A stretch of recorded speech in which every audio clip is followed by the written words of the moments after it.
Welcome to Connecting the Dots podcast, brought to you by The Collective. I am your host, Grace McNamara. Together, we look at business like a sports team. We'll connect the dots between every player in the team, the audience, and the essential plays that are often overlooked by leaders. With a strong gender-balanced focus, we'll bring together discussions from across many markets that connect women's health, purchasing powers, leadership strategies, and business growth. We'll be chatting with thought leaders, executives, and champions of modern business to uncover the stories of challenge, success, learning, and privilege, and what's coming down the track in our evolving world. Together, we'll connect strategies of best practice and celebrate the rising leaders ready to take us into the new era.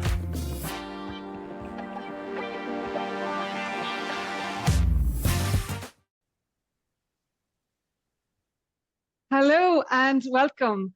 Thank you guys for joining me. This is interesting, and the first time actually I've had two guests who previously know each other. So this is going to be interesting. You can agree and disagree as much as you like in this one, which is nice.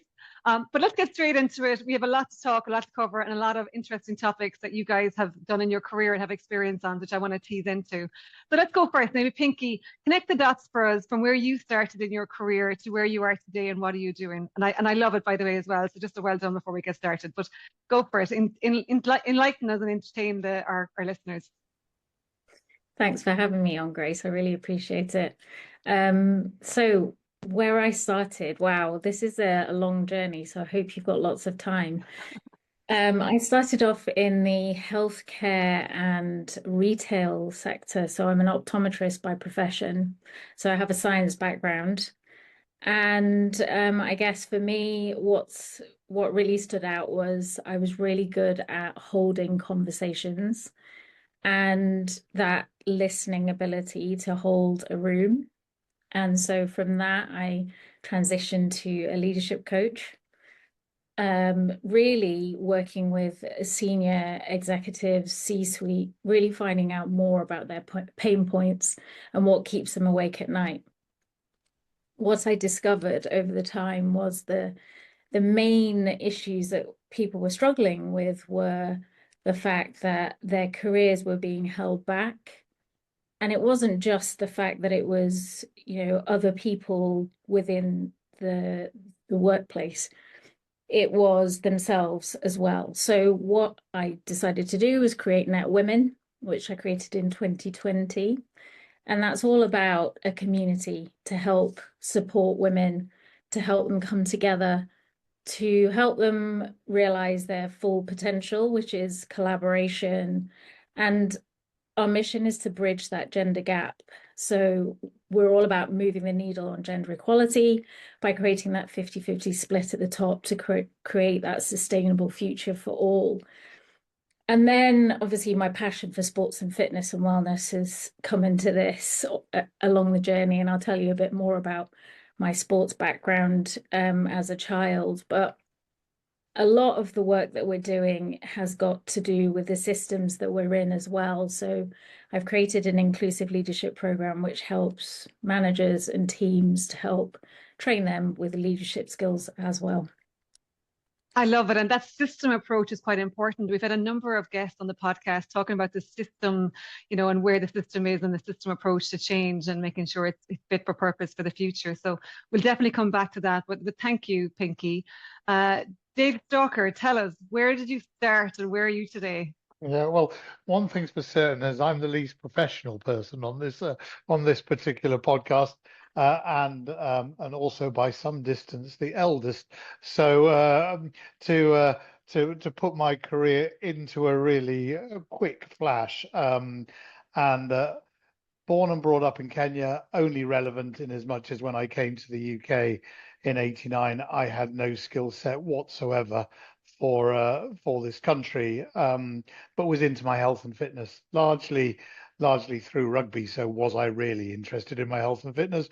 Rugby in those days was amateur and anything but became a fitness instructor, personal trainer at what was the beginning of the industry in the UK, really early days, and went through the private sector management of some big groups. Mrs. Thatcher became our prime minister, or was our prime minister. She did local authority contracting, and it was the start of that time when private public, and I was involved in a company which then became the biggest in that area. Yeah, it's been very fitness and fitness. So Fitness Industry Association, I see there's a SIMSPA badge. I took advantage of the 2012 Olympics to join some people to get our industry a charter mark, not deserved at that point. And I think Privy Council probably wanted to put my head on the tower, but it's worked out, and I'm really proud of that. And I was the sort of first chair of that. Moved the FIA to UK Active, and moved that sort of vision and goal, which one day it might achieve. It moves for it, backwards, forwards, but overall proud. Became president of Europe Active. I'd already served on that board. I've just come to the end of that. So now currently, so there's been a number of roles there, but they're just fitness roles. So I sit as an advisor on 4 boards, and I sit as on the board of 4 other boards. I've started a mentoring group that's more just in my own time. I get a lot of demand, and I can see mentoring matters there. I would put myself down. I get a lot of requests for mentoring, and I honestly think I'm rubbish. I learn far more from the people who I apparently mentor than they ever learned from me. But by creating that group, I feel I've got, I'm throwing back at the industry. I'm very aware of the need for middle management, even senior management, but young people to have the opportunity. And I think I can join dots and help and listen and really keep myself actively involved. But I've worked in public, private. I was chief executive of my zone globally, so tech. Don't ask me any complicated questions on tech. I just sold the product. And even supplements at some point. And I've employed a lot of people. I think we all do these tests during our lives, these psychometric tests, and I am not the alpha male. I always come back heavily as diplomatic. I'm far more concerned about being diplomatic and driving people forward and driving the industry forward than I am in terms of leading and shouting and screaming and the rest of it. So fascinated by these podcasts, fascinated by what's happening in the industry. Lots to do, excited about what's happening, but in terms of whether it's gender balance and all those things, I believe that subtly, almost without knowing, I've actively been part of my life, certainly my career, with all these challenges we get, I just hope that you get away with saying a lot of the wrong things when you go past 60. I'm trying not to, but I still do. But I'm trying to help drive forward an industry which has provided me with a lifestyle and a life and a lot of fun and friends. Yeah. Where did you play in rugby? I played on the front row. Did you? I played a loose head prop. I was abroad in Kenya, so most of the people I played against were South Africans. So I've been battered by some of the biggest, and I was a considerably bigger person. Very good. I was second row when I started. Okay. So I definitely wasn't going to fit in the front row. I'm thankfully a little bit leaner than that, and more of a runner. But lovely. And actually, I'm conscious. I was talking to Canterbury VP this morning, marketing, so Simon as well, and I was talking about the Women's Rugby World Cup coming up this summer, and huge media needed, and obviously huge inspiration, hopefully, for girls in sport, kind of falling out the back of that, as well as boys in sport, right? Rugby being a fantastic a sport for anyone to get involved in. Thanks, Dave. Pinky, you mentioned sport. Bring us back. What was your sport as a kid, and how did that influence? I'd love to get your thoughts on how to influence you as a leader and ultimately the business world from your perspective. Yeah, absolutely. I used to love sport when I was at school, and I think for me, when I stopped sport, just like many girls at the age of 15, when you hit puberty and you feel a bit awkward and Yeah. things don't seem right in sport for you. And that was the point where I did stop. But I was really athletic. I was into my running, my long jump, my high jump, and netball.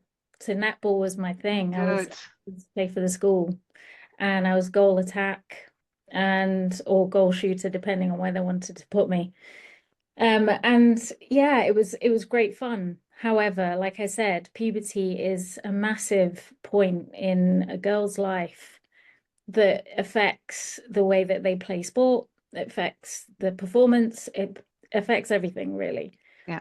in terms of the way that you're perceived as well. So for me, it was that point where, I was a late starter. I was 15, but when I was at school, I saw my friend sitting by the side of the swimming pool at the age of 10, thinking, what is wrong with me?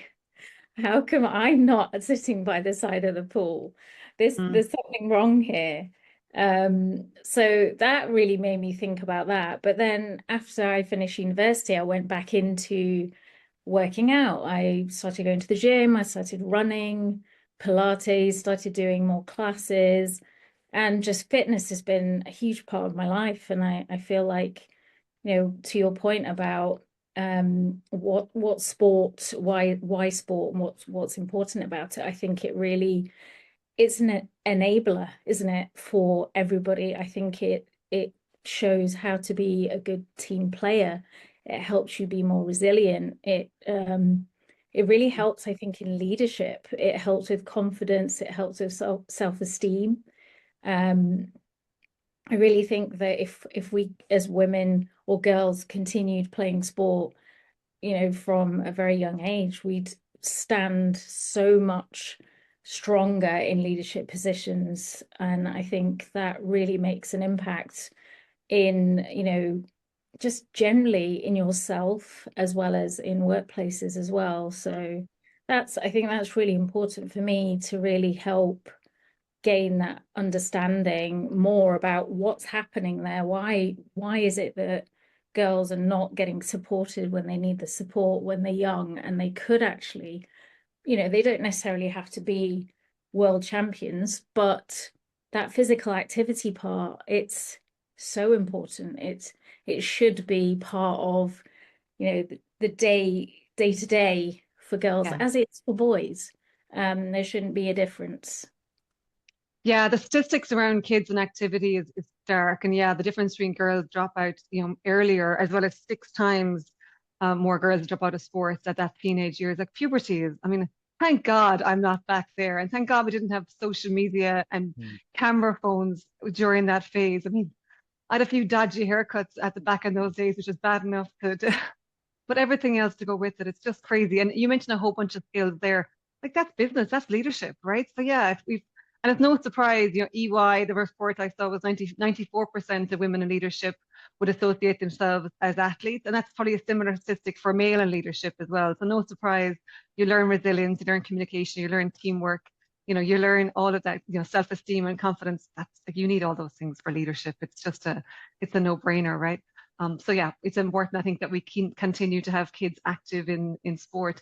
And it can be team sport. I mean, my bias is toward team sports, but even individual sports, at least if nothing else, it's that fitness. And again, working with a group of people in that environment, again, it's this esteem, confidence, and so on. So yeah, it'll help make a healthier society, but also, healthier business opportunities to go with it. And I won't backtrack on too much of our conversation previously around ISPO and some of the sports products just not designed for women. And I mean, there's a business opportunity that is just being missed because we're seeing female athletes as through the lens of being just smaller bodies for male athletes, and that's just not the case. And pink it and shrink it is a disgrace. Still exists, but an absolute disgrace. And if I see anybody with just pink it and shrinking it, I'm like, no, let's call that out. And we're of this generation, right, Pinky, where we have to call it out, where we're like, no, not good enough. I have nieces coming up behind me. I want them to have, sport and to be part of their lives for decades to come, and for whatever excuses that are there, let's take them off the table. Absolutely, absolutely agree with that. And also the fact that, who designed white shorts for girls? I mean, come on. That is, if you want to put a girl off playing sport, put her in white shorts. And that's one way of doing it. And like you said, netball obviously is a fantastic sport, one that I never actually played. I think it's much more an English sport than an Irish sport. But wasn't it the netball team that were fined only like 2 or 3 years? Wasn't it the last Olympics that were fined for wearing shorts versus wearing basically bikini bottoms? I mean, pretty much. I mean, I remember the uniform at school for me was a pair of grey knickers and the shortest pleated skirt. I mean, it wasn't even a skirt, it was like a belt. Yeah. And it was so cold, freezing cold, and we had to wear that. And it was shocking. No tracksuit bottoms allowed. That was the uniform, that was the kit, and that's that. Yeah, comfort versus aesthetics needs to be reassessed at every part of sport, and it's pretty upsetting some of the standards we still have today that are more aesthetic based versus comfort, which is obviously not impacting sport. It's interesting. Dave, I want to come back to one thing you mentioned, which layers into this around leadership as well. Actually, 2 things. One is you mentioned the word alpha, and the alpha word. I hate terminologies like this because they get misused in so many different ways. But if we're to use the true word of alpha, and the alpha in terms of like, the pack and like wolves, they lead from the back. They don't lead from the front. I feel like we need to continue to re-emphasize this. I use it because the word has existed in all these things. My passion is conservation. In fact, I've always felt that Mr. Attenborough got the job I should have got. And I was, until not so long ago, chairman of Marwell Zoo. And often when I speak from the view of exactly what you said.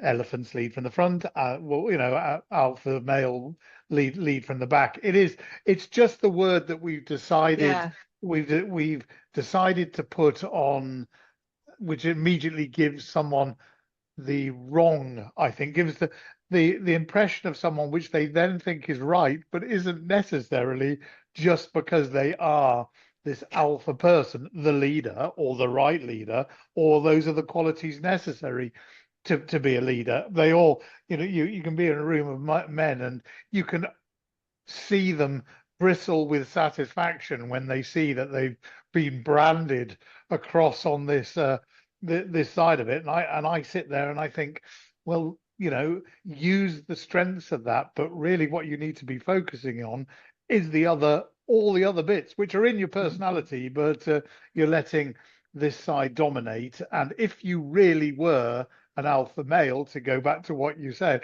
you'd be leading from the back and be more concerned about the weak, the old, all the rest of it, and driving them along. So actually I'm with you on it's a misleading expression. But if we could use the terminology correctly, I'd be happy at least. I don't like using the term, but if we were at least to use it, using it correctly is, I think, important, and might help solve some of the challenges we have around terminology in this space. No, I think you're right, because I think people go, oh, I'm alpha. They automatically think wolf, they think leader, but they don't stop and think, what does an alpha wolf really do? And then they realize they're not. The other one I wanted to pick up on mentorship, and I appreciate Pinky does an awful lot of this as well, but the debate really at the moment is around mentorship and sponsorship. And we have an ability, I think, to look at the values of mentorship, but partly what an awful lot of women need is actually more sponsorship.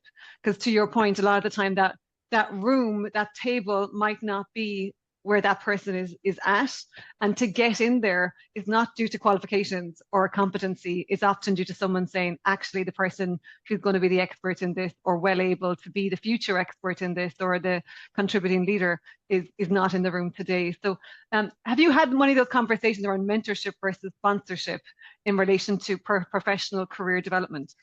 I think that is probably, without talking mentorship and sponsorship, is the 2 themes are the overriding part of developing people now. It's now no longer, certainly if I take the 6 people and there are 3 female, 3 male, They're all in various levels of middle management, at different parts of it. And when I see mentorship with them, I think even regardless of whether they're male or female, I'm really trying to see the plots and directions that they may go in the future, which might not be the course that they're currently on, and what they've missed out of previously, where I can fill gaps, and then the opportunity to use a network of people who have done things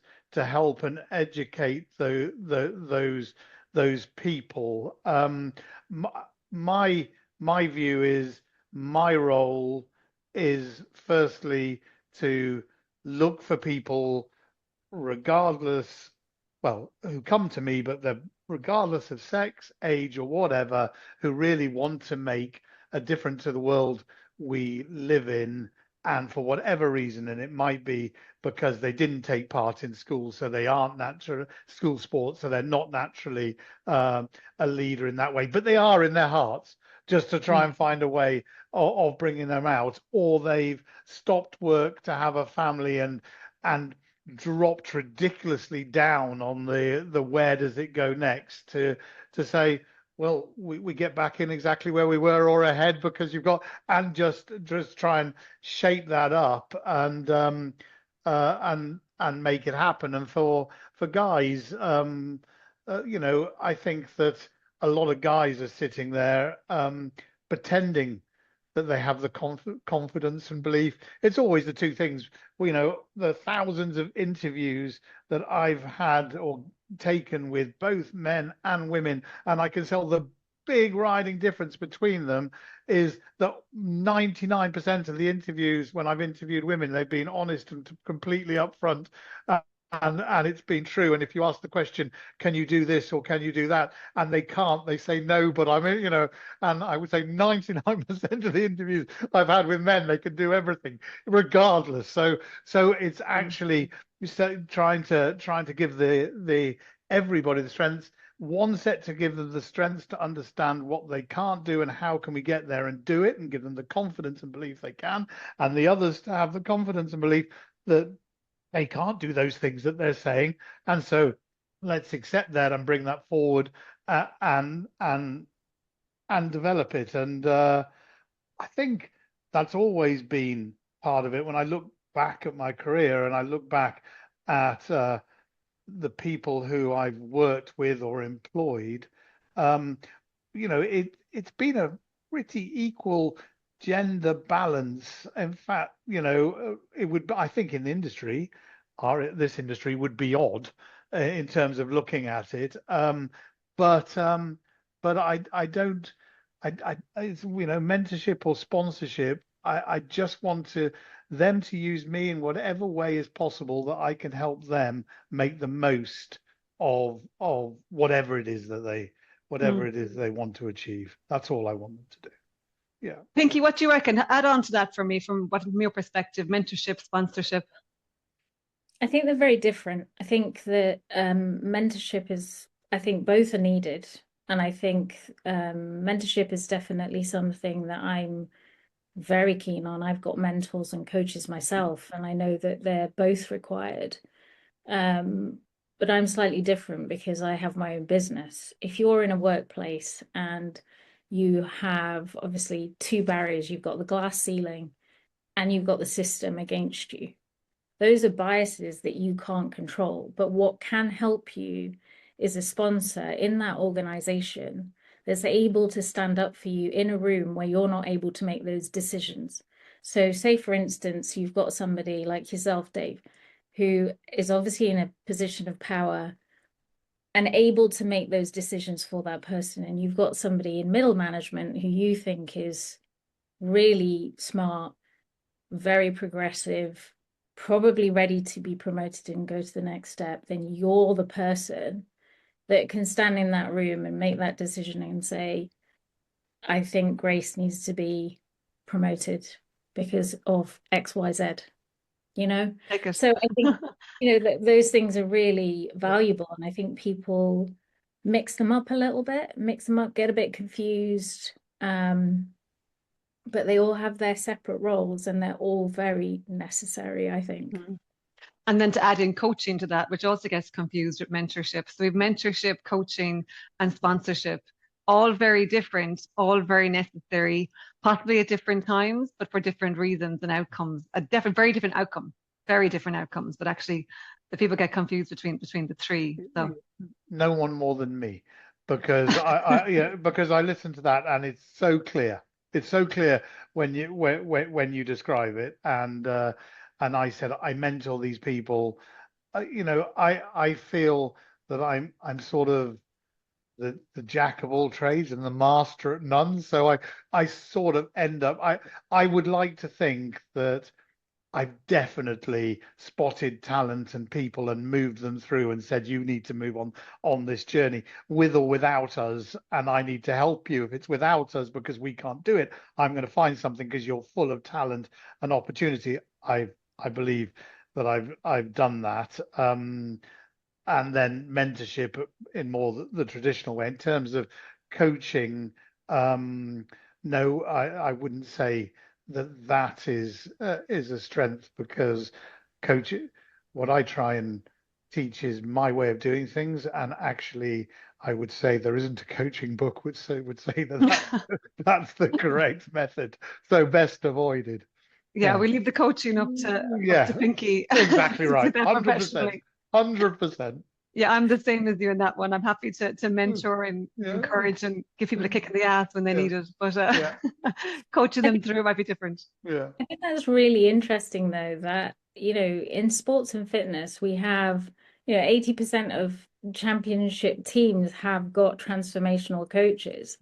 And you think, well, that's really great. But then what happens when we look at like clubs or look at, trade associations, we look at the workplace itself when it comes to sports and fitness? Are we mirroring that? Are we doing that in sports and fitness? Because if we were, can you imagine how different the workplace would be if we had that implemented, if we had some kind of strategic framework that helped sports and fitness as a workplace and just mirrored it? I mean, I don't even think it's rocket science. I think it's just a reflection of what sports and fitness is about. It just is an absolute no-brainer to me. So what doesn't make sense is where we're at in terms of women in leadership. We're only at 18% for, women in leadership, according to SIMSPA. And according to Women in Sport, we're at 23% for women in leadership. So it just doesn't add up. That's what I'm saying. It's like, where are we going wrong? What do we need to do? And obviously this isn't my podcast, so I'm going to be quiet now. No, keep talking, because I love the analogy, as you kind of mentioned, but the thread I went on there in my head was, if you look at a high performance sports team and you apply the same logic to a high performance business team, there should be very similar structures and frameworks in place, but there's not. No. And I think that's a really good point. And and actually I say I don't coach much in terms of the business world. I coach in sport. Like I coach the cliff, as we call it, right? That 14, 15, 16, 17 age group. That's the group that I coach, intentionally being like, let's pull you through this period. If you can get through this puberty stage, you've some chance of being active for life. If you fall off here, unfortunately, we know all the consequences. But if we apply that in business, I think we're starting to see more executive leadership, but it's still not embedded everywhere. And I think you get to a certain point where you get to nearly the top of the ladder, and then you go, okay, now I need coaching, as opposed to all of the 10 steps of the rungs of the ladder to get there in the first place, which is where it's most valuable. But that's like all leadership skills. I feel like when you get to the top, you get all of a sudden unlock all this leadership training and coaching that would have been valuable literally for the 10 steps before getting there. So we kind of need to turn this on its head a bit, don't we? Which, to your point, comes into that kind of mentorship as well, sharing the story, sharing the lessons, sharing the how did I get here, what went right, what went wrong, and then hopefully sponsorship to pull you through those steps without having all those mistakes at the same time. Absolutely. And I think there's that whole point about role models and representation that's so important as well. It's chicken and egg, isn't it? It's Mm. like we need more women in leadership positions that will help us get more role models and representation. But then we have to get to that point in the first place, right? We haven't got enough women in Yeah. leadership positions. So a little bit chicken and egg. But Yeah. but you know, like I think you said earlier, 96% of senior leaders have had some kind of background in sport. They've played sport, they're in, you know, had some kind of experience in sport. So really, they should be the ones that should be leading this from the front, because they know that this has been useful for them in their journey. They've had coaches, they've had people that have supported them, they've had that team leadership mentality if they've been in team sports. So I feel like we need to, yeah, like you said, spin it back on its head, just turn it back and just think this is what's going to be useful for us within the workplace as well. And you mentioned two terminologies there, and Dave mentioned one as well. So we think about glass ceilings, which I absolutely hate the term, but appreciate they do happen. I'm lucky I've never had a glass ceiling from my perspective. Sticky floors is one that also is used, which also I still find hard to understand, but appreciate it happens, and it is in many situations. And then Dave talked about as well as, you know, the maternity and taking time off to have kids and the cliff that happens there as well. Like there are three, there are three aspects. Three of them actually I've never thankfully experienced. So I'm on the lucky side. I'm privileged in able to go. I've decided not to have kids. I didn't experience a glass ceiling. I came up in a business which was a very balanced, strong leadership team where, you know, ultimately to get to the top is very clear. You just got to be awesome. So simple as. And then it was element of, you know, it's your career is yours to own. Your path is yours to own. You choose how far up that ladder you go and how fast you go, and then just be awesome on the journey, and you'll get there. So, luckily from my side. But Dave, we talked about this before as well around the quotas and the directive coming in next year. And I don't like quotas, but I do see the value in quotas in it for a short period of time in order to force the balance, because otherwise we're waiting, I don't know, the 67 years before we get to balance at the rate of change over the last 20 years. I mean, we're all going to be dead and buried, all of us in that one. So what's your thoughts around the directive coming in around that gender balance, the quotas? How are you seeing it from the fitness industry? Has it been accepted? Is it being resisted? Some countries already have quotas. Firstly, I'm going to ask for clarity. The sticky bit, what is that? What is the description of that? Great. Maybe Pinky, can you explain the sticky floors? Because I see it in one way and I'm not sure we all see it the same way. Yeah. It's a situation where particularly women become stuck at the low level. So Okay. Low wage position, and really find it difficult to advance to those higher levels of work. So that's okay.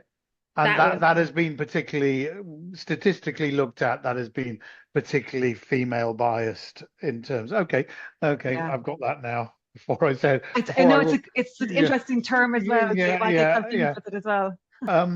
So going to your point there, Grace, I agree with you wholly. That if legislation is going to make the difference, which frankly, it has to make the difference statistically, because that's what it is. But it's much more than statistical, because it has to change a mindset in that process. You know, you're hitting something with a hammer, but you're hitting that hammer in order to change the balance, in order for things to progress, in order for everyone to be happy, not to be forced. I'm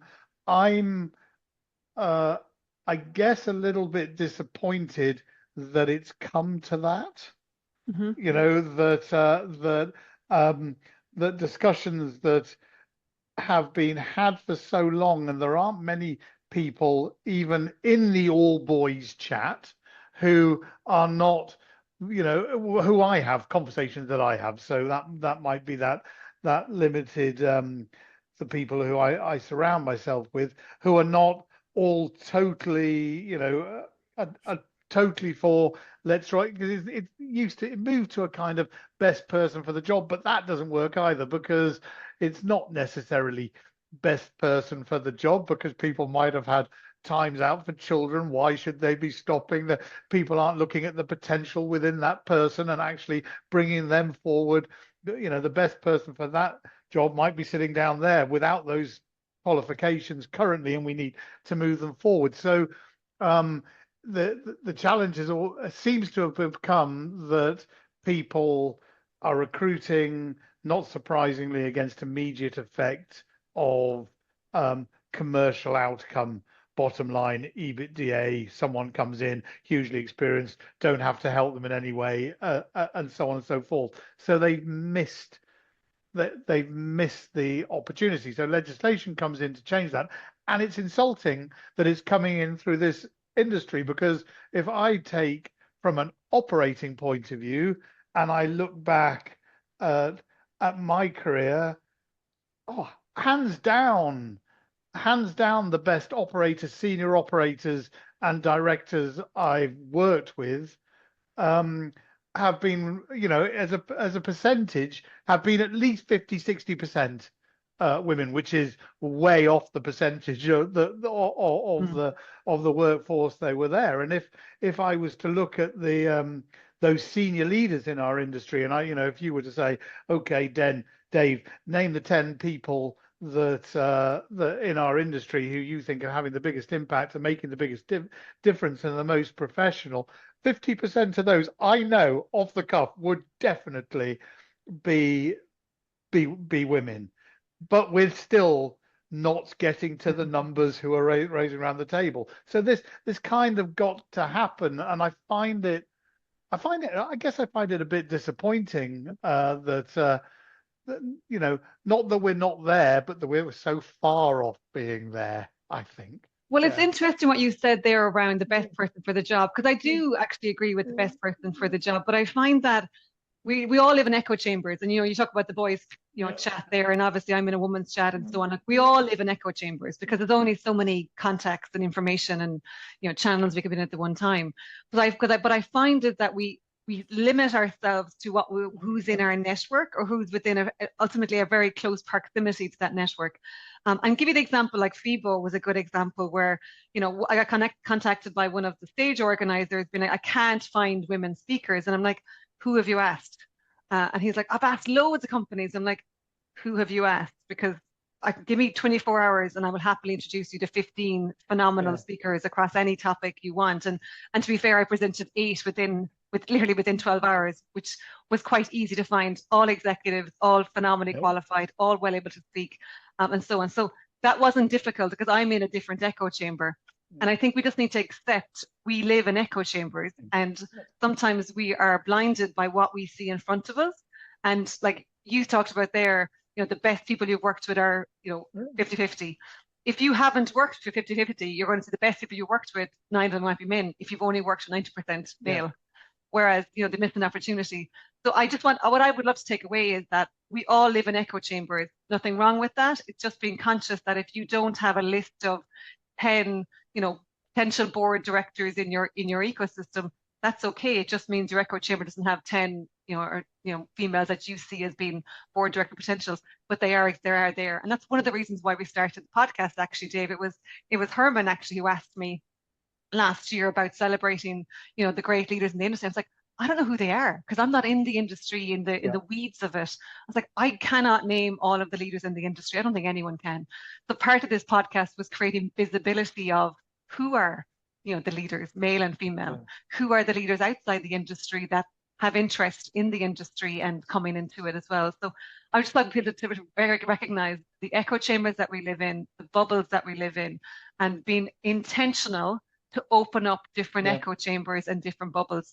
That's important, because one of the concerns that I've also heard is, I think it was Sweden, when they mandated 50-50 years ago, it ended up creating the Golden Girls group, where there was about 5 women that ultimately were the directors on every board.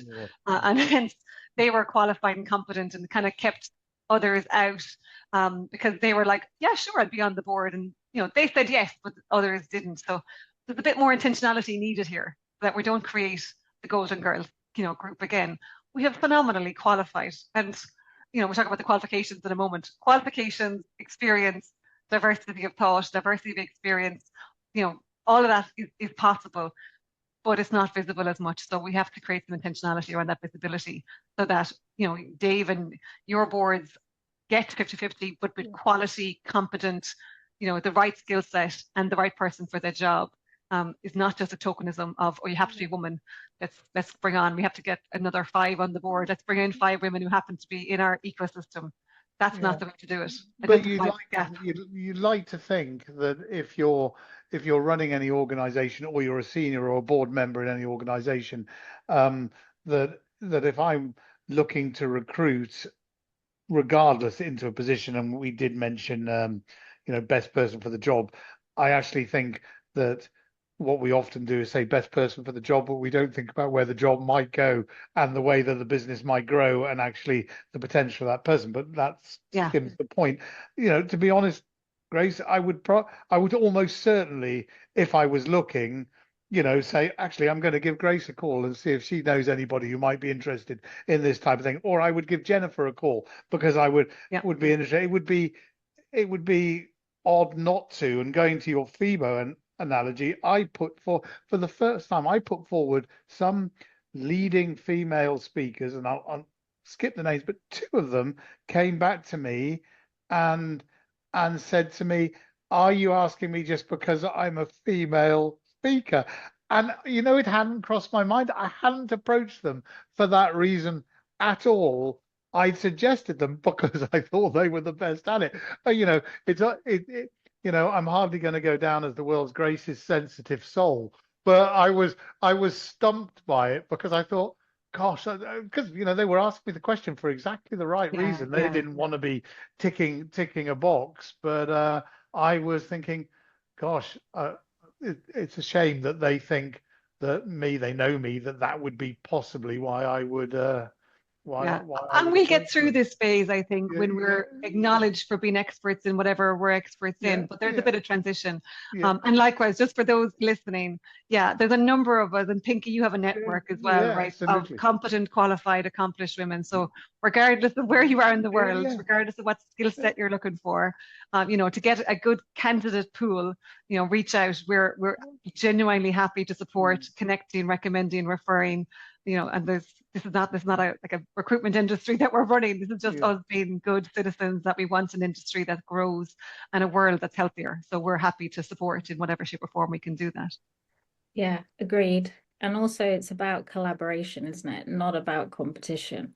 Some of this that happens between the industry or within the industry, it's not a zero-sum game. And I really wanted to bring this up because I think it's really important that we understand that getting to gender equality doesn't mean that men lose out if women get to the top. And there's this notion that, people are seeming to think that if we get to gender equality, which it should be, right? 50-50 population, 50-50 at the top, that's equal representation. But there are people out there, and there's some research by Channel 4 they just did on Gen Zs, age 13 to 24. 25% of them think that it is a zero-sum game. And that's a concern, because that's a huge percentage of our future generation, the workforce, who think that if we get to gender equality, it's going to be worse for them. And I just, some of that, I don't know where that's coming from. Is it media? Is it, what's filtering through here? What are they not understanding? So a definite thing around collaboration, which is what we lead for Netwomen, because there's a lot of women out there who have been put forward for promotion and not got it because of a broken system, or because they haven't been hired on meritocracy, or whatever it is that's been the barrier. And it is all about hiring the best person. Of course it is. But that doesn't always happen, does it? Yeah. I'm curious, is it specifically high in leisure, health, fitness? You know, or is it? Are we looking at something? This might be an entirely naive. I across all industries. I only my daughter's a vet, and she's been a vet for 7 years or whatever it is, and it seems like in that industry, that it seems to be very female dominated. Certainly she was at Bristol University and there was next to no guys there. And I know that, at her practice there, all the vets are female. And I know, okay. And I'm just wondering, do we get big differences in industry? So like veterinary medicine, I don't know the balance. I'm just curious. Yeah. I think it's interesting. Some of these apply across industry, and some of the Yeah. stats, the research reports would be indicative of any industry, any country, any layer. But there's definitely industries that are, weighted on different sides. I mean, engineering is still, predominantly male, and obviously there's work to even just inform women they can be engineers, which is actually where we're at in many ways. Yeah. I think healthcare leadership is more women go into healthcare, that those caring industries. Veterinary is probably similar, right? Where it's more that caring, empathetic personality type. I say personality type because it's not physiological. This is society telling us we're about caring. Yes, we have some physiology factors in there, but doesn't stop men being caring as well. So I think it varies a little bit, Dave. But I think if you look at like the beauty industry, which you think would be female led, but it's not. Pretty much every big brand in the beauty industry is actually male led, and the customer base is changing, but 90%, possibly 80% female. So, I think, going back to Pinky's point, I think it's that factor of hire the best person for the job based upon where the job is, what the requirements are today, and hopefully in the future as well, about the potential. And that's one of the factors of research, is that men are often judged on, again, statistically speaking, so not everyone. So appreciate I'm talking to the masses, but men are often judged on the potential of what they can do in the next couple of years, and women are actually often judged on what they've done already. So there's vastly different ways of perceiving people. And again, if we can be very conscious of our bias and conscious of the biases that exist, we can get around these, and then just be acknowledging, going, why am I judging this person in this way and this other candidate in this other way? And I think it's just acknowledging those biases and being, again, intentional that we're aware of them and we're questioning ourselves. And I think then, as you said, then you can get to who is the best person for the job based upon what the job requires for the next 24 months, 36 months or beyond.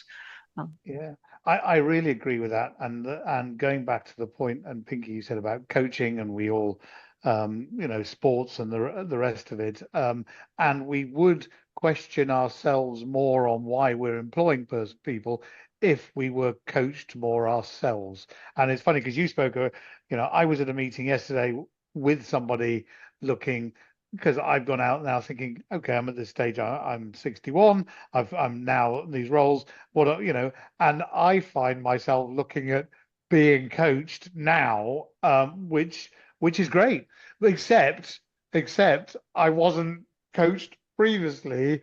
And so, I didn't therefore have that natural thought, even though I did play a high level of sports and I was involved in it and understand coaching, and fill myself with sporting podcasts, which are nearly all coaches. So it's interesting. And if that coaching came in earlier, to your point, Grace, exactly that, you would automatically be not looking at somebody for what they have done, but for what they're going to do. And I like to think it's in my mind, but I like to think I'm that person, but it's not a coached part. And we can all get better. You start off with how you are. I mean, we definitely all have biases. There's no doubt about it. It's a natural part of life. So consciousness of that is important.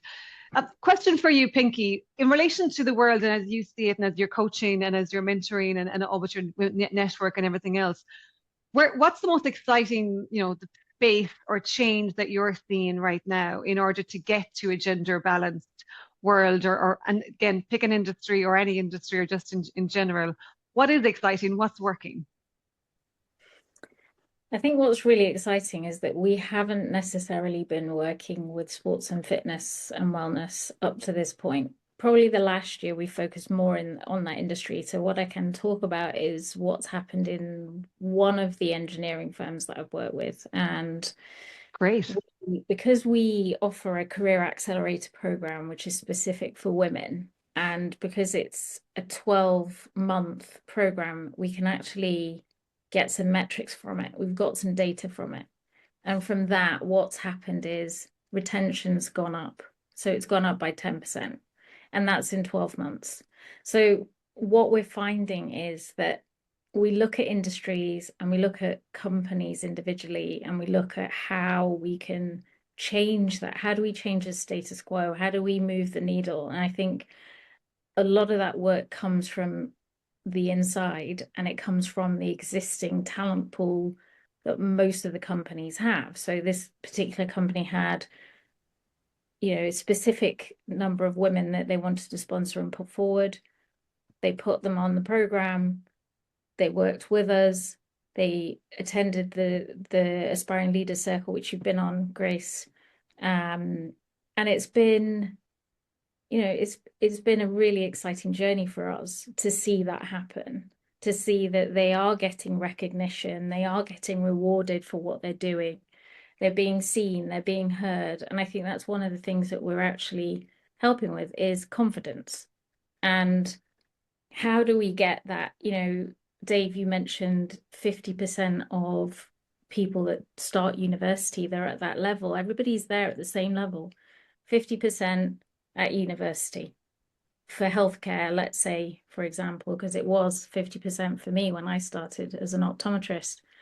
But by the time you get to people owning businesses or clubs or managing or, being head of associations, that's where it changes. It flips. It goes from that 50-50 to 25% of women. And that's really interesting because there is that attrition that happens in the middle. Obviously there's the whole thing about, you mentioned this as well, Dave, about having that flexibility, having the working hours being adapted for women that are going through pregnancy, having a baby, that journey. That's super important for women, but also it's important for men to have the same. And I think that's where it all comes in. And I think I'm probably going off on a massive tangent here, but one of the biggest challenges for sports fitness and wellness right now is there's so much interest and appetite for what we're doing at Netwomen. And there's people, yes, this is what we want. We love it. We think it's great. Green flags everywhere. They're flying the flag for us. And then you get to the point where, right, it's going to cost you. You're going to have to put your money where your mouth is, because you must have a budget for leadership development. You must have a budget for something to do with career acceleration, to help your succession pipeline, to help those women get to the top, and even train your managers. Absolute silence. Mm-hmm. So that's our issue at the moment. And it is interesting, and Dave, I think I talked with someone recently around, the evolution of gender specific groups. And so Netwomen, all women, and with the collective, we have a women's network as well, growing nicely. We're starting to see, obviously, men's groups as well. I think they're important because society is telling us we're different, and society is very different for us. Dave Wright's obviously got a walking group, for example, and I see lots of men's sheds here locally in Ireland as well. Thankfully, they're growing a lot. Male suicide rates are higher. So I'm fundamentally a massive supporter of whatever gets men to talk about emotions, their problems, their concerns, their challenges in a safe environment. I'm all for it. I'm absolutely all for it. That statistic on suicide is just not acceptable, and whatever brings that number back down.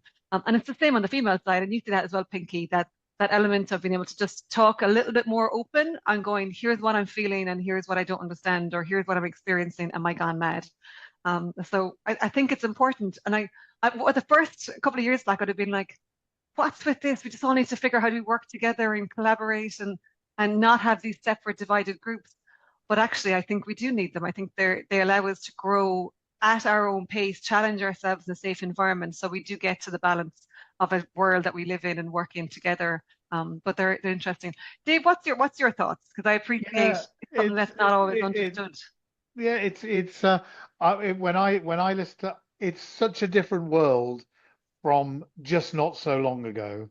And listening to what you were saying there, Pinky, and that frustration that you get to the point where they're asking you, this needs to be paid for and it's not there. And my answer to you would be, it will be. It will be that door is open, because that group, it's not so long ago, it just didn't exist. The conversation didn't exist. Grace, your active collective group just didn't exist, or where people did, it wasn't taken seriously, or for worst, was actually part of a joke. And then, sort of, oh, ha ha, there's the group of women getting together. So I see all these groups of people, and then you have, women leaders lunches, and I fundamentally, I just celebrate it so enormously, because it's actually not becoming the oddity, it's becoming the normal. It's part of developing. And we do need, Pinky, we do need to say, here's part of our budget, and it's there, and that's where it's going. And for a person who's knocked on endless, particularly government stores, and being kicked back and kicked back, I just know that door is now ajar, and I just say, keep kicking, because that is happening. And then I look at groups. We were both, Grace, we were both over in Saudi, and we see what's happening there in probably the most complicated society for this. I mean, how exciting is that? I mean, okay, it's a rocket ship taking off, and it's got to take off because it's got a long way even to get to the conversations we're in. But you went to that Saudi dinner, and just hearing about the people and the power and the positivity, and from the rest of the industry, what I think from the male side of the industry, there's actually I would like to think there's a genuine excitement that this is all happening together. And anything, going back to those male groups, they wouldn't have happened if it hadn't happened on the other side, if you weren't doing this, because we'd have all gone on in our own macho kind of way, and not discussing our problems, and not coming to that, and not coming into those groups. I mean, you see it, going to go to rugby players a lot when they retire. You actually realize that under, the mental health issues are out of all proportion to what I, when I hear people speaking very openly about it. So I think it's fine for us to have our own separate funnels, as long as we all support each other's funnels. We believe in them. We're not competing with them, we're supporting them. And where we see an opportunity to help, we do. And when we say the wrong thing, we're not cancelled as so we have the confidence to speak, knowing that I don't mind if I say the wrong thing. I'll say, yeah, oh, I just hadn't thought like that. Never in my heart was my intention to do that. And not so long ago, I think people were shutting up from the male point of view through fear. And they're certainly in the industry and management, I'm not too sure, low, I don't know, teenage level. I've always sort of look at this and I go, I'm just over 60. I'm a white guy. I was born and brought up in a colony. I probably can't speak without and that is just a joke comment now, because I can, and because people listen and talk, and I hear so much. So I love that there's all these groups. And I was on a Pinky podcast not so long ago for exactly that reason. When I brought Tanny in at UK Active for exactly that reason. Tara at Simsbury, another person who I brought in because they were the best people for the jobs, and developing and helping this together. So all the power to all kinds of groups working together, as long as work in isolation, support people in isolation, but let's not compete. Let's converse and talk with the same end goal. Yeah, absolutely. Thanks, thanks, Dave. Picking up on what you mentioned there, the network as well as the coaching and the leadership programs. I mean, they're powerful. So well done, because I can only imagine how people have come through those programs and progressed and felt not only more competent but more confident in their abilities after that, because obviously their skill set is improved at the same time, as well as their visibility. Conscious that we could talk about this all day, and I know we've all talked about this for multiple hours as it is. Give me the few of leaders that you would like to spotlight. So we're part of the podcast is creating visibility of existing leaders who we may not be aware of, who may not be in our echo chambers, in order for the world of sport, fitness, health, tech, and so on to be aware of that. Spotlight one or two for me, or 10, whichever you want. Who should we know about? Who should we be watching out for? Who should I be connecting with? Who should I be on the podcast in the future?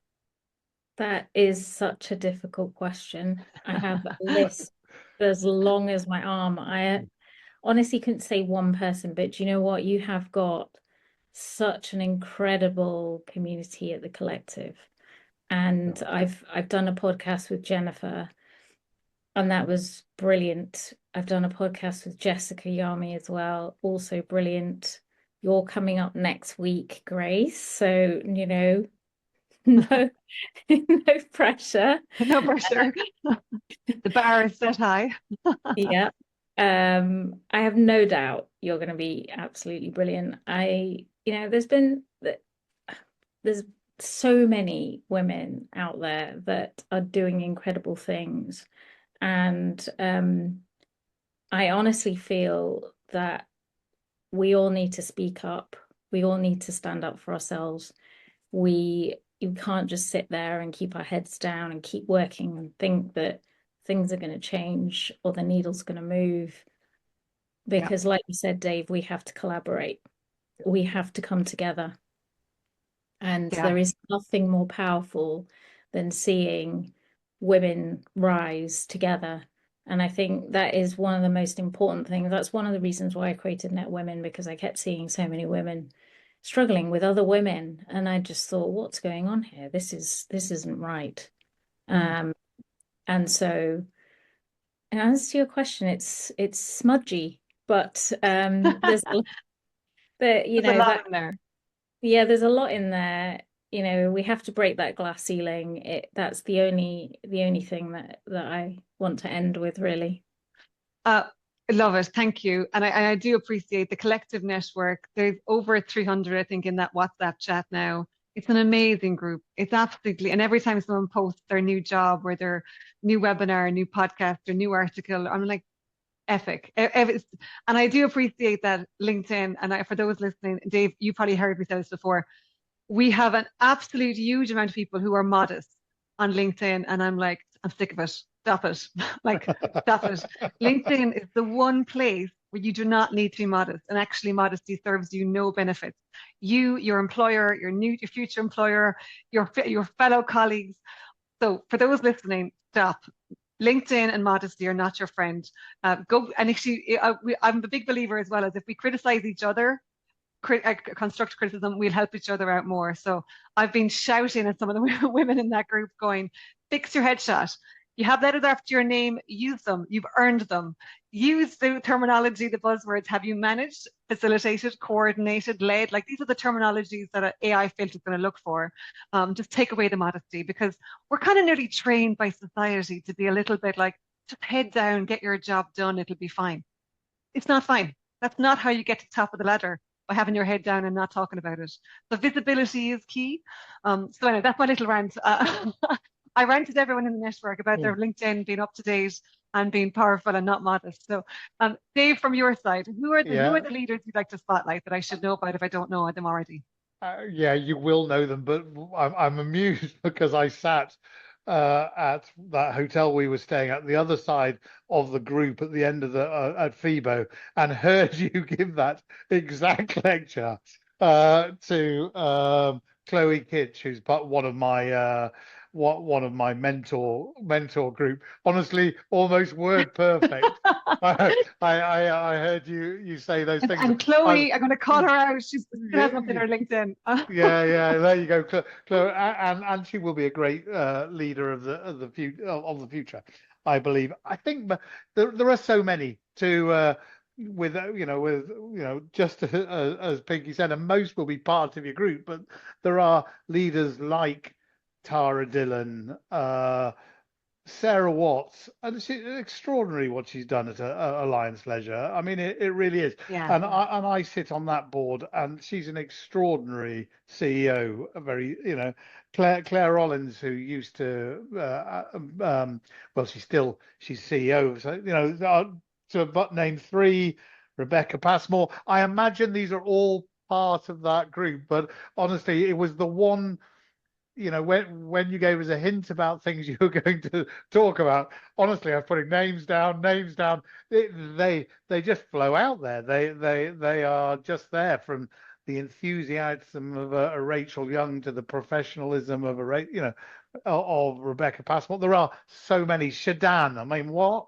Shadan. Yeah. I mean, I know I'm I'm not going to be the first to have named her, but she's the most named person on the podcast. I'm sure, and the amount of time she gives me, and the thanks she gives me, and she's thank you for this, and I think you should, and you have no idea, despite the fact I've said it, how much of my enthusiasm for the future of this industry has come from her personality and how she is. And she is helping, I think, the industry, but also Saudi Arabia leapfrog 100%. Other countries in the world of fitness, 100%. Health, and activity. So it's exciting. Yeah. Great shout outs, Dave. I will do a double check. They're all in the network. They've definitely all been invited, but I appreciate lots of other in multiple networks. It's hard to do everything. Yeah. But great shout outs. Anything that we haven't talked about that you want to make sure we call out, because we have a very diverse audience. And like I said, across the sectors, because I want to make sure we're continuing this conversation. Like, the gender balance conversation is necessary. It's absolutely necessary. And it's one that the more we talk about, the more we can find solutions. So thank you both for being leaders in the space and for bringing, the intentional conversation around balance and around sponsorship and mentorship and coaching and all that we talked about today to the fore. But anything else we haven't talked about before we go, let's wrap it up. I think it's been a pretty constructive conversation. Yeah, we've covered a lot. We have enjoyed it. Excellent. Good. Great. Excellent. Well, thank you, guys. We will continue the conversations afterwards, no doubt, and we'll definitely have coffee or tea or a glass of wine at some point in the not too distant future in London, if not somewhere else, some other industry event. But thank you both. Keep doing what you're doing, and we will continue to leave an impact. Thank you. Thank you. Thanks for tuning in to Connecting the Dots. If today sparked a new idea, helped shift your thinking, or gave you something to take forward, share it, rate the show, or drop us a message. And don't forget to subscribe so you don't miss the next conversation. Until then, keep connecting the dots that matter.